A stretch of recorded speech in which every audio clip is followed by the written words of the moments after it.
How many times did they actually, her poking Caitlin Clark in the eye? And that really had me thinking, like, damn, how many times did they actually, drop the ball and didn't call stuff against Caitlin? Now, Caitlin got called for a technical for hitting the back of the backboard. If somebody viciously clotheslined her, we're not getting a call for that. The WNBA refs are making a mess of this season, and their calls on Caitlin Clark are beyond ridiculous. One moment she's getting hammered with no whistle, and the next she barely reacts, and they slap her with a technical. But here's where it gets worse. They've been caught pushing an agenda, and the proof is downright embarrassing. They need to be investigated ASAP. We see what's happening with Caitlin Clark.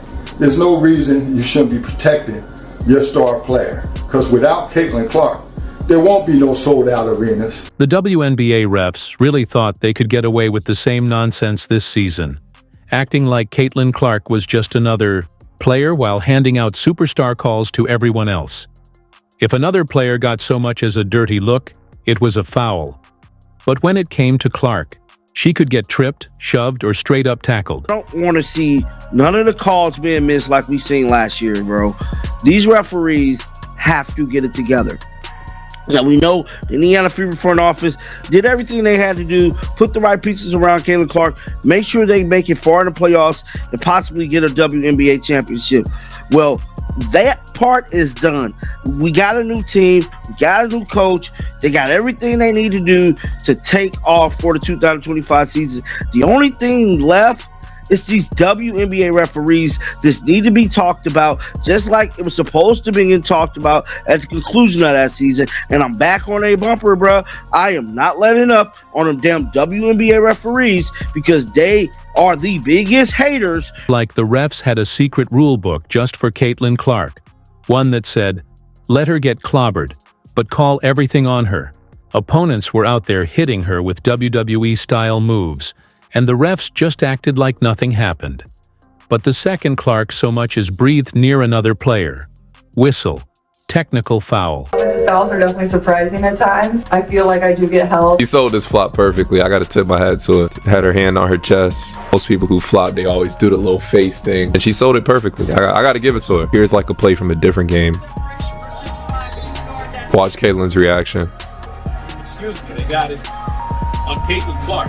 She wanted to really call out the refs. There were games where Caitlin got hit so hard, she might as well have been auditioning for an action movie.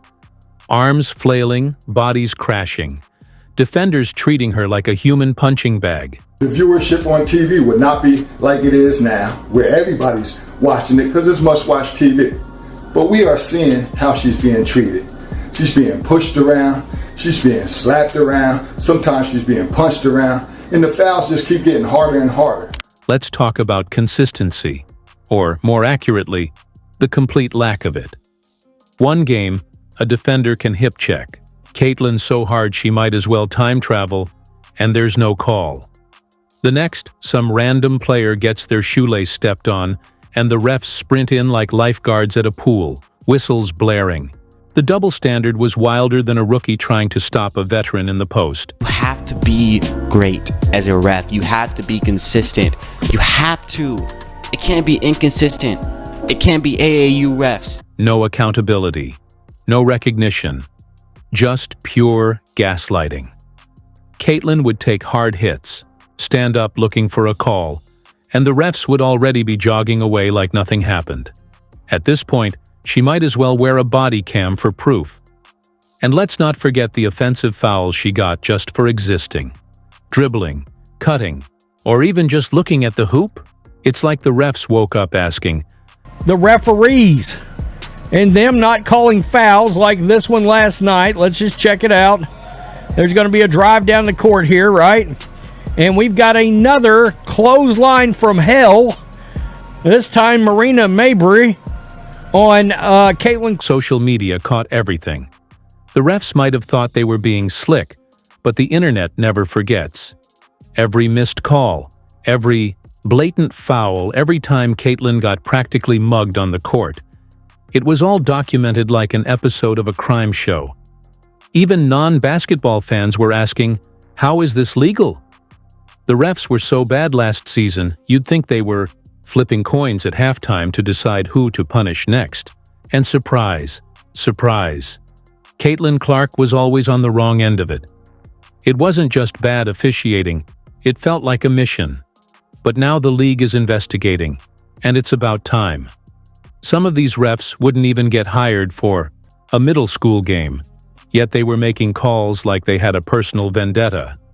And the most infamous example, the now legendary eye poke from DJ Carrington. She's been going through the trenches this year. They've definitely been, you know. But you see how the hand starts out like this, and then she goes down and says, "I'm poking this bitch in the eye." Let's see you make a 3-pointer with one eye, you know. But you know, again, that comes that goes back to that. If you want to be the greatest, you got to deal with the hate and the haters, and the people that are doing dirty shots and trying to take you out. That's normal. It's what Jordan went through, right? It's what Jordan went through for sure. She had a black eye. Yes, the eye poke. A moment so absurd it deserves its own documentary. DJ Carrington practically shoved her entire hand into Caitlin's face like she was searching for lost treasure. And the refs? Nothing. No whistle, no review, not even a casual warning. They just let it slide, as if an obvious foul didn't just happen on live TV. Meanwhile, Caitlin so much as breathes near a defender, and the refs are sprinting in with whistles blazing. Illegal screen? Offensive foul. Blinking too aggressively? Probably a technical. Looking at an opponent for longer than 2 seconds? That's a flagrant. The irony. The one call they didn't hit her with was traveling, because let's be real, half the league treats the rulebook like a forgotten childhood storybook. And now suddenly, the league is investigating? Someone finally had the realization that, hey, maybe our refs shouldn't officiate like they have a personal vendetta against a rookie. Maybe, just maybe, someone in the WNBA office actually watched the games and thought, this seems a little suspicious. Example, what really made me start thinking about this was the DJ Carrington situation. Yesterday, I did a DJ Carrington video kind of breaking down that whole thing, technical on that.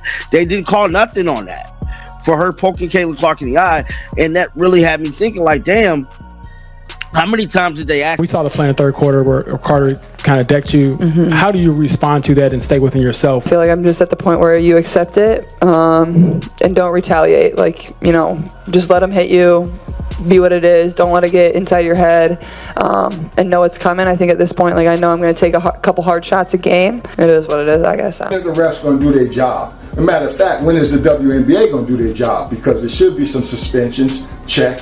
There should be some fines, check. And you should be setting an example for your star player.